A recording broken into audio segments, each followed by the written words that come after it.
Hi folks, hope you're all doing well. Hope you had some fun playing with my foam roller little session that I sent out to you a little while ago. I thought I'd do another one, just a very short one, nothing too long, just some ideas and some things to think about. And I specifically wanted to talk about bridging. Why do we bridge? What's bridging meant to do?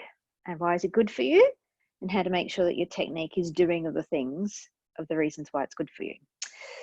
Bridging will open up through your hips and stretch your hips out. So as a cyclist or somebody even that just has a sedentary lifestyle, our hips get tight. We want to make sure that those hips open up. When our hips are too tight, it can pull on our lower back. We've talked about some of those things before.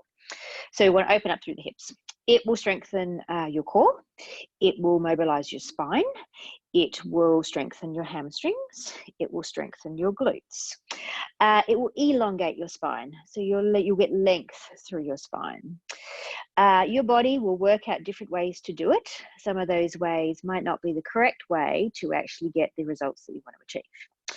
So some of the things to think about when you bridge. You're trying to articulate your spine, so move each vertebrae in your spine.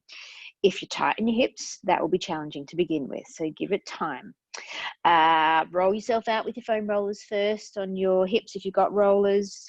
Play with your band if you've got a band. Lengthen out through your hips. Even just go into a lunge stretch and stretch your hips out maybe before you do your bridging to help open them up if you're struggling to get that openness through your hip.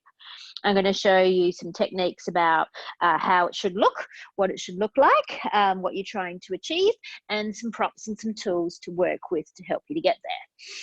So in a perfect world, and remember, none of us sit in the perfect world, you're lying on your back, your knees are bent, and your feet are hip width distance apart.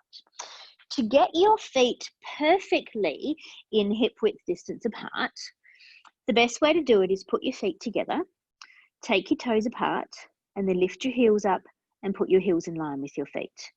That will put your feet hip width distance apart. Often we go too wide. Okay, so we're lying down, we put our feet hip width distance apart. You could play with that, bring the feet together, toes apart, heels lift, in line with toes. My knees are in line with my hips and my feet are in line with my knees. When you get down on the mat, check your head position. You don't want your chin tucked too far in towards your chest, so you want that nice little gap between your chin and your chest. If you feel like your head's unsupported, you could put a small rolled up towel under there, but only if you feel that your head is doing that. Otherwise, you're flat on the mat. Arms, they'll be down by your side. As a general rule, I teach palms down. It can be done with palms up, but I generally teach palms down. I also talk about lengthening your fingers down towards your toes. So when you first lie down, you'll probably be here. If you wriggle your fingers down towards your toes, you'll draw your shoulders away from your ears. You want to move your pelvis first. So you want to tilt your pelvis backwards. That flattens my spine into my mat. And then you want to slowly lift. Now, depending on the mobility in your spine, will depend on how sequentially you can lift. You want to try and move each vertebrae one at a time. And then you want to bring that down. And you want to keep your hips as stable and still as you can. To help you do it, use the breath pattern of breathing out as you come up, pausing at the top for an inhale breath, and breathing out as you come down. That's going to help you connect what we call your rib to hips and your abdominal muscles. So you breathe in first, and then you breathe out. Roll the pelvis backwards, come up into that bridge. You'll pause at the top, you'll breathe in, and you'll articulate yourself all the way down. Now, as I do that, I can feel my hips opening up. So I'm getting a stretch through the front of my hips. Key things to think about and watch are that you get high enough. So this is not high enough. This is high enough. You want to have that opening through the front of your hips. When you get to this height, you'll feel your butt clicking on and your glutes engaging. You don't want to be too high. This is too high. I've now curved my spine and my ribs are flaring. So you want to get that straight line. So when you get up there, you've got as much as possible a straight line from your ribs to your pelvis and down to your knees. There's a diagonal straight line as much as you can. That may take you some time to get there, depending on the tightness in here. And then slowly down. Things to watch are your feet.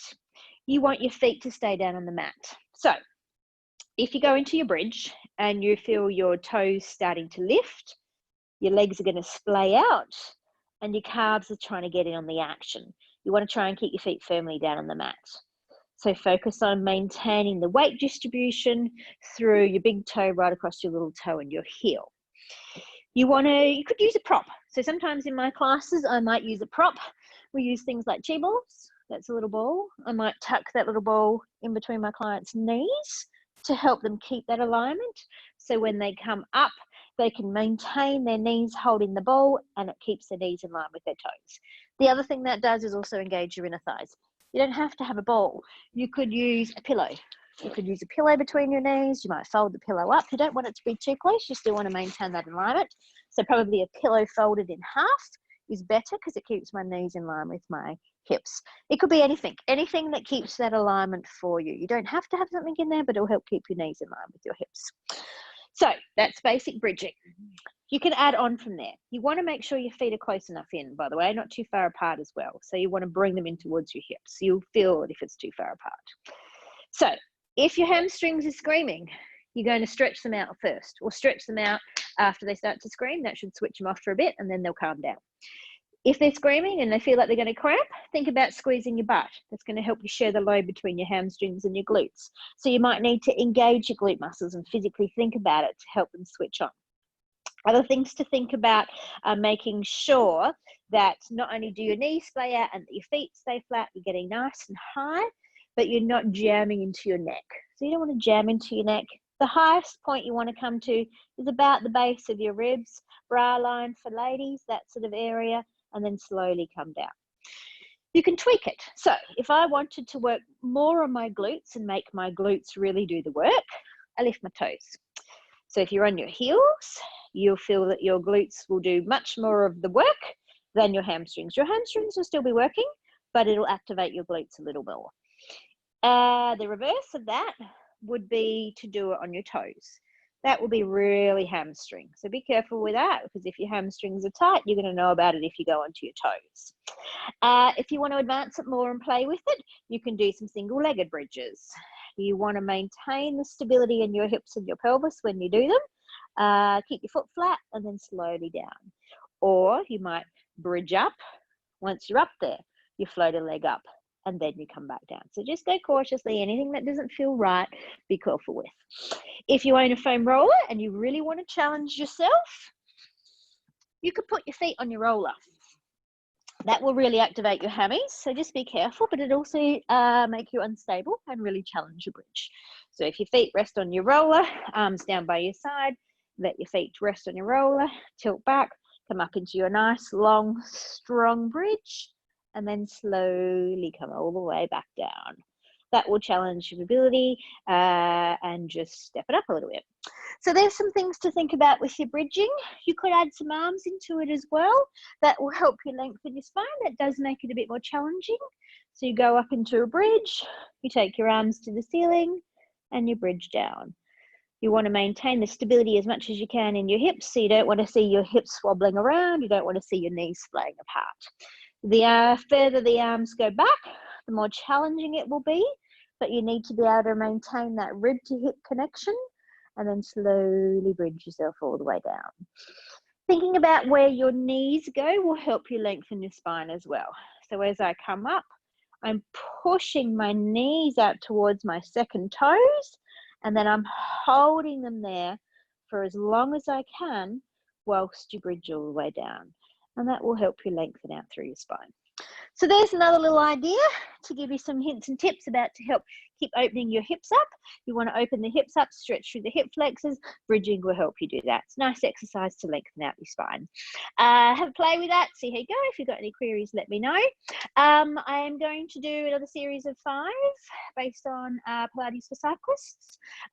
This time it'll be a little bit different. I'm going to send you a recorded version as opposed to a live version. So that means you can do it at any point in time. There are further details of how I'm going to do it, what I'm going to do, how to be involved, further down in the email below.